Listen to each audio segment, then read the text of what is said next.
Alrighty, folks, and I am definitely back with you guys. I've hinted, and of course, I've teased, and of course, I hope that you're ready this morning because we have, of course, an exclusive interview here with our very own Prime Minister, Honorable Dickon Mitchell. Of course, also the Minister, Prime Minister, and Minister of Finance and National Security, and the recently appointed Chairman of Caricom. Good morning, Mr. Prime Minister. Good morning, and thank you for having me. It's a pleasure to be here. Definitely. Thank you so much for coming in. I know you're definitely busy, you have a lot on your plate. And of course, we're very much thrilled this morning for this morning's conversation. I mean, how has the carnival been? I mean, I know you have a lot, but of course, I have to, let's break the ice a little bit. How has the carnival been for you? Quiet. I actually rested. Over Rested? Carnival, yes. Yeah, because we were actually looking to see if we would have seen you on the road, but we did not actually. So it's good to know that you got some rest. And I mean, in the aftermath of Beryl and everything that has been happening, you've been working quite hard and quite. It's been rigorous. So I know. Yeah, it's been a long July. Yeah, I know. Prime Minister, without further ado, let's jump straight into it. Of course, recently appointed chairman of Caricom, and of course, that is a very significant title that carries a lot of weight with it, of course. And with that being said, what does this position, of course, mean for you as Prime Minister, and of course for Grenada on a whole? Right. Well, for me, it means an opportunity to work to continue promoting CARICOM and CARICOM's agenda, continue promoting the integration movement between the CARICOM member states, ensuring that our citizens understand the importance of CARICOM and how it helps us. And in a perfect example of this was the response of CARICOM to Grenada, St. Vincent and the Grenadines in the aftermath of Hurricane Beryl. Right. So both at a bilateral level where individual countries responded, and then through the regional mechanisms that are part and parcel of the CARICOM apparatus also responded. So when we have things like CDEMA, which is the Caribbean Disaster Emergency Management Agency, they did a lot of the coordinating work and are still working with us to provide support in terms of our aid and recovery effort for Hurricane Beryl. You see things like the RSS, the regional response, Yes. regional security response, which again is here still in Carrico Petit Martin providing support to us. You have Guyana providing support to us via the Defense Force, who are doing both security and actual civil engineering work in Carrico and Petit Martin, helping with Hillsborough Secondary School, government offices, health centers, helping with police officers' homes and so on. So it's a clear indication that CARICOM serves its member states, and so my job really as chairman is to make sure that we remind our citizens of Yes. that. And that we work towards addressing some of the challenges for member states from Haiti, for example, where we still need to continue ensuring that the international community lives up to a lot of the commitments that it has made to Haiti and assisting with Haiti, ensuring that we also continue to assist our brothers and sisters there with their transition towards having an elections in 2026. So there are a number of things. From a Grenada perspective, one of the things we intend to lead on is digitization, because Grenada is a lead in the quasi-CARICOM cabinet for ICT. So we've rolled out an ambitious digitization agenda for Grenada and for CARICOM. That's one of the things I intend to champion as we go through. But it's a short period, it's only 6 months, and it's a rotating chairmanship. I will continue to be part of the bureau, which is the incoming, outgoing, and current chair of CARICOM. So certainly for the next 10 months, I will continue to play a leading role within CARICOM. Definitely, and I'm happy that you mentioned, of course, championing digitization and so forth as chairman. Besides that project that you mentioned, any other projects though? Well, there are a number of other things that are Right. ongoing. I mean, we still have to work on this CSME, which is the Caribbean Single Market and Economy. Right. We still have to work on things like, which is crucial, the movement of people within CARICOM, the movement of goods and services. So maritime transportation, air Right. transportation, those are issues that are still critical for us. And it's important. Regional security, the crime, gun crime in particular, is a major issue as well, and that's part of what, from a collective effort, we all grappling and facing with with common responses that can be effective across the border, because there's also movement of criminals, movement of guns within CARICOM Right. itself. So those are some of the other issues that we have to grapple with. Definitely, and I think one of the most burning topics, really, in terms of CARICOM, in terms of addressing climate change. I know that is a topic that you've been on focus with. You want to just expound on that a little bit for us? Well, yes, certainly. I think Hurricane Beryl has demonstrated that Shown this us. is not this is not a joke. Yeah. That we really are on the front lines of the impacts of climate change. So I think from a response perspective, there are a couple of things that we have to focus on. One, how we get our people to be better prepared, how we able to build in resilience, both in terms of our behavior and in terms of our physical infrastructure. So it means we have to take climate change seriously. Definitely. And we have to do our own part to minimize the impact on the environment. So it means, for example, from an energy perspective, how do we transition to using less fossil fuels ourselves in Grenada? How do we ensure that we have more use of solar energy? How can we diversify by looking at things like wind, for example? How do we ensure that we just simply consume less, take the lights off if we don't need it? So just from a behavioral point of view, that's one. But obviously trying to transition to renewable energies is critical. It's expensive, but it is something that we committed to doing. How do we ensure that we build in resilience into things like our electricity grid? By looking at where we can put some of it underground as opposed to overhead. How do we ensure where we can't put it overhead, we make sure that the trees are away from the electricity grid so that when the tree falls because of a storm, it doesn't knock down the power lines. How do we champion for climate justice in the international community? And that's critical for us because the truth is the cost of rebuilding Caricom alone is going to run into the hundreds of millions of dollars, right? And that destruction essentially has been caused by a storm, which has broken all records.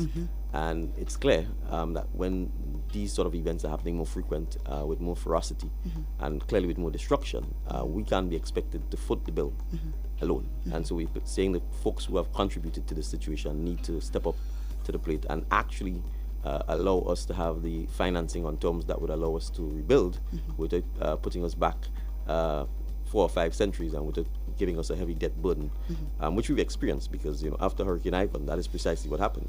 We found ourselves as a country having to borrow large sums of money to rebuild, and we face that risk again. Hopefully, we are working hard to try and minimize borrowings, but it's unlikely that we will be able to do this just from our own local revenue source, given the scale of the destruction. So there are a number of things we are championing, both within Caricom. At COP29 in Baku, we will be looking to do things like a donors conference to try and raise funding from a donation pledge grant perspective to assist us with the rebuilding, because now we have a real case. It's not hypothetical. Right. It's happening, a couple of months before the COP to demonstrate to people this is the kind of destruction that we are dealing with. This is the cost of rebuilding. So from the farming community, the fishing community, the mangroves, the infrastructure, the schools, the healthcare, the homes, which is a major, major loss for a lot of people. So right now, for example, at the ICJ, we are working with State in Grenada's case for supporting an opinion from the ICJ on really who should pay for the loss and damage that arises from the climate destruction that we face. So it's a long fight. It's not going to be an easy one, but we have to continue to ensure that we take the challenge to people. And then there are other things, ensuring that we can insure. Yes. And so that, for example, you'd have had the CRIF. If we didn't have the CRIF, imagine the state what would have happened, what would have happened. Yeah. So it's expensive, but we have to find financial tools that builds resilience, financial resilience into our ability to respond. And that also has to trickle down to our individual behaviors. Right. So our citizens have to understand that you have to insure your house. There's really no point in working all your life to build a nice home and you can lose it in 45 minutes. And I think that was one of the biggest lessons for us back in 2004, and even now, how many years after? Right. So go ahead. Yeah, it's something we have to do. We have to also make sure that our business community, for example, can also afford and buy insurance, that our fishermen take the need to buy insurance seriously. So those are some of the things we have to continue ensuring that our individual citizens understand, building to code, building to standards in our homes. Again, there's no point in taking the shortcuts, because the wind, the storms are going to easily expose the consequences of the shortcuts. It's not going to stop and think. No. So those are some of the, so it's a multifaceted approach, both at the individual level, at the community level, at the regional and global level. Right, definitely, and I love the information that you've provided on that. In terms of, I think it was yesterday, I read somehow a news break about the debt clause that Grenada is actually the first country to use in terms of deferring, is it the payments or so forth. Can you just chat a little bit about that with us? Right, so one of the things that came out of Hurricane Ivan and Grenada's debt restructuring, because we had to borrow a lot to rebuild as a result of Hurricane Ivan, and as a result our ability to sustain the payments of the debt became unsustainable. Right. And so you would recall we had a structural adjustment program around 2013, which meant Grenadians had to pay make significant sacrifices in terms of increased taxes and so on that had to be paid. So as part of addressing this entire situation, one of the things that the government then pioneered with Mr. Timothy Antoine, who's now the governor of the central bank, was ensuring that in situations where you are borrowing money from persons who are lending you, you indicate to them that if you have a natural disaster, it means you need to be able to respond to that natural disaster. So the money that you otherwise would have taken to pay them, you are essentially saying to them, whether it's for 1 year or 2 years or 3 years, the period I need to recover, Right. I'm going to take that money and apply it to the recovery. And therefore, I do not expect you to then trigger and say that I have not paid you and that my loan is in default, and then attempt Right. to take actions that would either damage my credit worthiness or my credit or legal action to recover the sum. So in simple terms, that's what the debt suspension clause means. It means if triggered and if we go ahead with it, that we would say, okay, we are going to defer the payments to you over the next 12 months, 24 months, or 36 months. We are going to use that money to assist us with the recovery, and then we will pay you back later on, which means the debt doesn't go away. Yeah. It's still there and it's added to the ultimate loan, but it gives us the breathing space to be able to deal focus with, on, to focus on the recovery and the challenges facing our people. Right, definitely. Thanks for that elaboration. And of course, Prime Minister, I have to ask you, Spice Mass has concluded. And from most indications, it seems as if it was a success. I've actually read this morning in this morning's news break the growth that the GTA would have pretty much expounded on in terms of in comparison to 2023 and of course 2019. Now, how do you see, of course, the festival's role in terms of economic, recovery and economic development in terms of contributing to that? How do you see Spice Mass' role in that? Well, I would first start by saying the fact that the event was held and the fact that it was a success so soon on the heels of Hurricane Beryl, I think is testimony to our own resilience. It's also testimony to the economic importance that the festival plays in the economy of Grenada, especially in the middle of the year when the tourist season would have come to an end. So obviously it's an opportunity to extend the tourist season, particularly with the diaspora, because many persons return home. It was a 50th anniversary of independence as well, so we know there were people planning to come home in any event, and I think that might have contributed to it as well. But I'm really heartened by the fact that people didn't allow the storm and the consequences of Hurricane Beryl to, in a sense, prevent them from coming. Right. And so that, in a sense, is one of ticking the box from a success point of view. But from an economic, obviously, I mean, whether it's from the costume making, from the music, the DJ, the creativity, the bars, it's a hive of activities that many people benefit from. The hotels, the airlines, the airport. So absolutely, it is critical for economic success, certainly during the middle of the year. Right. I think what we have to spend more time on is how we ensure that particularly visitors actually spend more money in Grenada. When they're here. When they're here. And I can give countless examples. We need to move beyond just the music and the alcohol. Yeah. We need to incorporate food. We need to incorporate artists who do painting, who do creative stuff. Yes. Where people can take replicas of the costumes, of the Moko costume or the Shotney costume, where you can have dolls and that sort of thing that have been created, so that when you get to the carnage or so on, you have vendors who are selling art, craft, food, those kinds of things, so that people could actually spend more of the money here. So I think from that perspective, we have to spend a bit more time to ensure that happens. And then I would say the second aspect is we have to also ensure that Carnival is not just an X-rated event or adult event.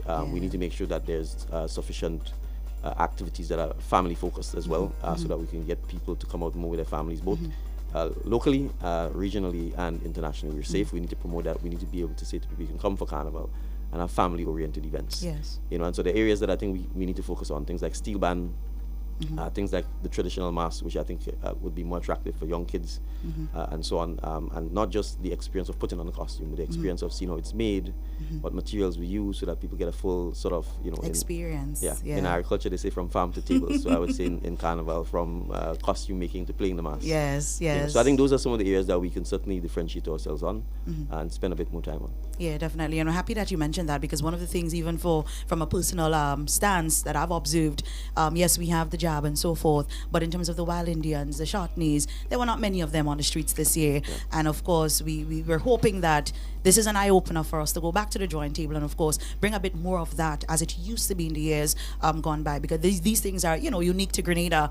Besides the costume itself, you can go anywhere else and pretty much see a fancy mask costume, but when it comes to these sort of things, so I'm happy that you actually mentioned that as, a point of focus. Now, earlier when we started to speak, you did mention in terms of movement of people through Caricom and so forth, but I just want us to delve just a little bit more in that, coming out of the Caricom meeting that was hosted here in Grenada just a couple of weeks ago. Where are we where that is concerned? Right. So Prime Minister Motley is lead on this issue, on the movement of people. We had originally set by July to get to a point where we could in fact have free movement of persons in certain categories. There's Right. still some member states that wish to have some carve-out exceptions. We are working as much as possible with trying to address those issues. Right. And sometimes you have to go with what is called a coalition of the willing. Right. Those of us who do not see any risk or downsides Right. to it, I think need to just simply get onto it and allow our citizens to move. Those who may still have reservations, we need to respect their reservations because each country is sovereign. But from where I sit, honestly, certainly from my leadership within Grenada, I don't think we have anything to fear from the movement of people, from our brothers and sisters. And I laugh because I said, when you have things like Hurricane Beryl, you allow citizens from other countries to come in here Right. quite easily to assist us. Right. So why then during peacetime or normal times, we can't? And in some instances, Good point. we have significant shortage of labor, particularly skilled labor in many areas that we need. And so I would certainly prefer to have persons from within Caricom coming here to assist us, Right. rather than from outside of Caricom. But it will be, political will is there, and I think we just need to continue pressing and to make sure that becomes a reality. Definitely. Thank you so much. And I mean, before we leave, because I know you have a lot on your agenda today, and I don't want to keep you here very long, but before we leave, anything else that you think we need to chit chat about coming out of that meeting? Out of the Caricom Yeah. meeting? Well, I think I just want to emphasize Key points, yeah. Yes, I think for me the digitization is critical. Yeah. I really do see it as an opportunity to ensure that the Caribbean and Caricom is not left behind. So from things like cybersecurity, which we need to pay attention to. Right. One of the things we intend to really do is to sort of focus on this here in Grenada and try and create, from a Caricom perspective, Grenada as the hub to lead on this issue. Right. Digital skills for our citizens, we take these things for granted, but there are lots of our citizens, probably tens of thousands, who still lack basic digital skills. Operating a phone successfully, not just to call or make photos, but to use it to actually improve your work productivity, your efficiency, your navigating throughout life, understanding electronic banking, for example, understanding how to send an email, how to receive an email, how to scan and send documents, how to sign documents electronically. So basic skill set that would allow us to operate in the modern world. We need to make sure that we deliberately invest and teach our students, our citizens, those things. But even the higher level skills that would allow you to get employment once you train, those are some of the areas that we focus in on. We intend to launch on the 1st of October, give or take, a program that will train 100 persons in Grenada in cybersecurity. That will lead to certification. It should be a 4.5 month course. And coming out of that, the expectation is that over the next 12 months, the supplier will work to ensure that you can get employment. Right. And that employment means you can stay in Grenada. You don't have to leave. You don't have to leave. Go. Right. And once you're certified, it gives you the opportunity to earn income that I would say on average is 3 times or 4 times the starting income for persons entering the job market in Grenada. So we're going to do this as a pilot. We believe it will be successful, and then once we're able to demonstrate the success, we intend to fund as well as look for funding from our partners to help really scale this up.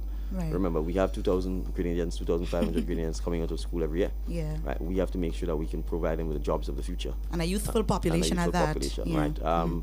And so that would be one of the key focus that we will be having from a digitization perspective. But there are a number of other areas, digital healthcare, for example. Those are some of the areas that we want to make sure that we can work on. And as I said, finally, the issue of crime and safety is a major concern for us throughout Caricom. In fact, we see this as one of our biggest risks.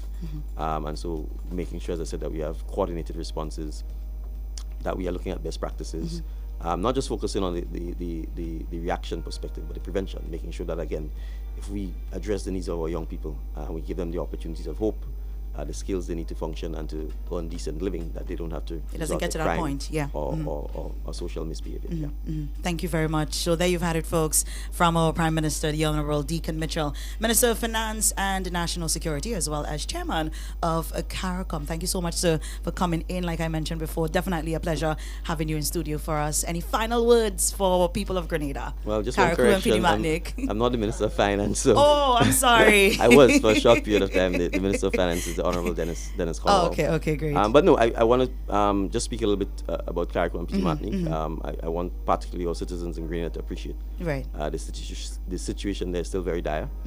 It will require a lot of resources, a lot of time, attention, and effort. And I want us to remain empathetic to their plight, to their challenges. They are brothers and sisters. And I want to obviously just recommit again to all of the persons impacted by Hurricane Beryl that the government will do everything it can to help with the relief and rebuilding of their lives and their livelihoods. And so again, thank you for the support and thank you for having me this morning. No problem. Thank you very much. And of course, we wish you the best in your role.